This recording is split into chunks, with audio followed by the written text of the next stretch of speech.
Cine cine mini mini.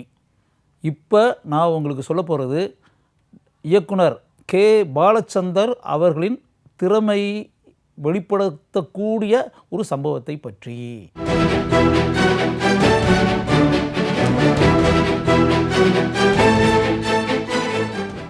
அச்சமில்லை அச்சமில்லை படத்தை நீங்கள் நிறைய பார்த்துருப்பீங்க.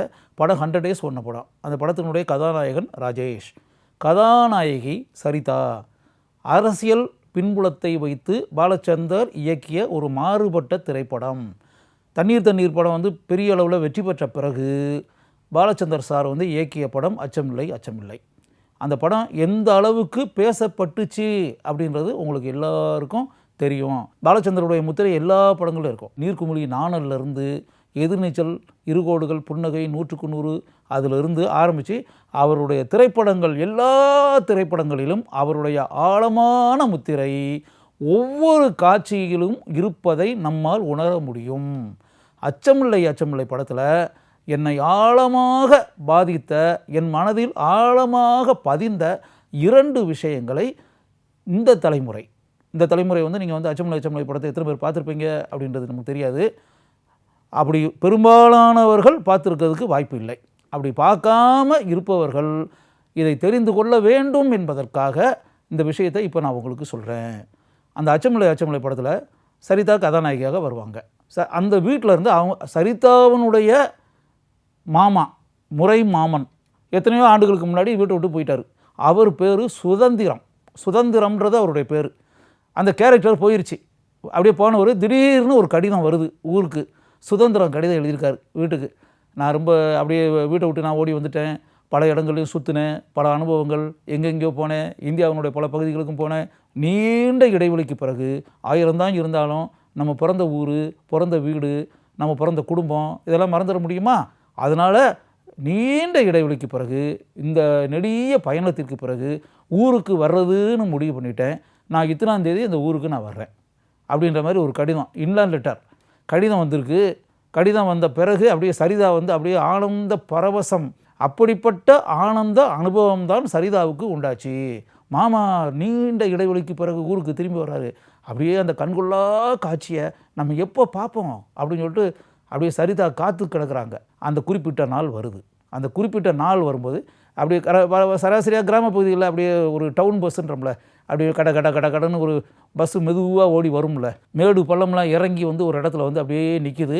சரிதா ஆவலுடன் தன் மாமாவின் முகத்தை பார்க்க வேண்டும் என்ற ஆசையுடன் சரிதா பஸ் ஸ்டாப்பில் நின்றுட்டு இருக்காங்க. சரிதா பக்கத்தில் வாத்தியார் ராமன்றவர் வாத்தியார் ஆசிரியர் கதாபாத்திரத்தில் கிராமத்து பள்ளிக்கூட ஆசிரியராக தண்ணீரில் நடித்தார்ல ஆர்கே ராமன். அந்த ஆர்கே ராமனுக்கு அந்த படத்தில் வாத்தியார் ரோலில் நடித்ததால் அவர் பேர் வாத்தியார் ராமன் ஆயிடுச்சு. அவர் அதில் சரிதா பக்கத்தில் அவர் வயசான பெரியவராக அப்படியே அவர் நின்றுக்கிட்டு இருப்பார், சுதந்திரத்தை பார்க்கணும் அப்படின்னு.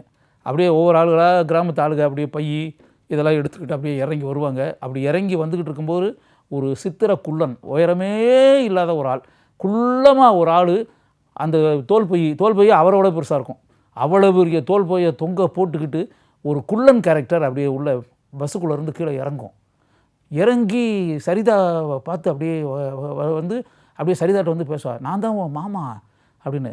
மாமா நீங்களா? ஏன்னா சரிதாவுக்கு பெரிய அதிர்ச்சி. மாமான உடனே இந்தியா ஃபுல்லாக சுற்றிட்டு எங்கெங்கேயோ போயிட்டு எந்தெந்த மாநிலமெல்லாம் ரவுண்டு அடிச்சுட்டு ஒரு ஆள் வர்றாரு அப்படின்போது ஏதோ கூலிங் கிளாஸ் எல்லாம் மாட்டி அப்படியே ஒரு ஜர்க்கின்லாம் போட்டு ஜீன்ஸ் எல்லாம் போட்டு அப்படியே ஒரு பேட்டர்னில் ஒரு ஆள் ஸ்டைலிஷாக ஒரு ஆள், படங்களில் ரஜினிகாந்த் இறங்குற மாதிரி யாரோ ஒரு ஆள் இறங்க போகிறாரு, மிகப்பெரிய ஒரு தொழில் அதிபர் பேட்டர்னில் ஒரு ஆள் இறங்க போகிறாரு அப்படின்றது சரிதா எதிர்பார்த்துக்கிட்டு இருந்தது.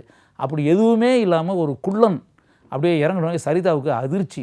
என்ன கடைசியில் மாமா இப்படி இருக்கார், ஒரு குள்ளமாக ஒரு ஆள், இவரா நம்ம மாமா?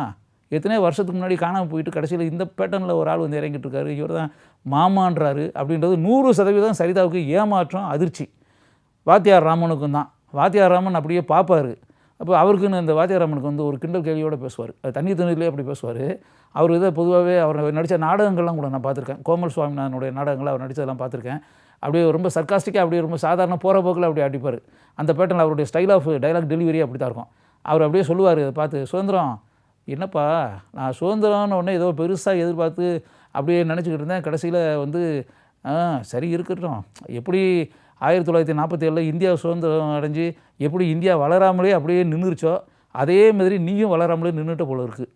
அப்படியே தியேட்டரில் என்ன கிளாப்ஸ் தெரியுங்களா, என்ன கைத்தட்டல். அதுக்கு சுதந்திரம்னு பேர், பொருத்தமாக சுதந்திரம்ன்ற ஒரு தியேட்டரில் அப்படியே திரையரங்கு அதிர்ந்தது. இப்போ உதாரணத்துக்கு அப்படியே அந்த திரையரங்கு அந்த காலத்துலாம் பெரிய பெரிய தியேட்டர் இல்லையா, 1000 பேர் உட்காந்துருப்பாங்க, 1000 பேர், 1200 பேர், 1500 பேர் உட்காந்துருப்பாங்க ஒரு ஷோலையே. ஒரு 1000 பீப்புள் ஒரு ஷோ, 1000 பேர் கை தட்டுனா எப்படி இருக்கும், அப்படியே கிளாப்ஸு, திரையரங்கமே அதிர்ந்தது அப்படின்வாங்களே, திரையரங்கமே அதிர்ந்தது. பாலச்சந்தர் வந்து இந்த மாதிரி ஊசியை வச்சு குத்துறது அப்படின்வாங்களே, பாலச்சந்தர் ஒன்றா பண்ணுவார். உரையாடல்களில் மிகப்பெரிய அளவில் பேசப்பட்ட காட்சி இது. அதுக்கு பிறகு இன்னொரு சம்பவம், இன்னொரு காட்சி.